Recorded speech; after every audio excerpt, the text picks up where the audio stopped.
ఏడు కొండల వైపు అడుగులు వేసా, ఏ నమ్మకమో నన్ను నడిపే శ్వాసగా, చెప్పలేని బాధలతో మౌనంగా వచ్చా, నీ ముందే నిలబడి నిన్నే అడిగా. ఏమి కోరాలో తెలియదు స్వామి, ఏది నిజమో అర్థం కాలేదు స్వామి. చేతులు జోడించి నిలబడ్డ వేళ, నా కన్నీళ్ళే నా మాటలయ్యే వేళ.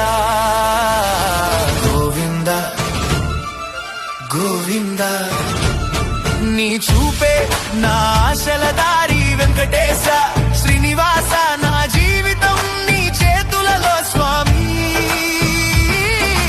గోవింద గోవింద, ఏడు కొండల వైపు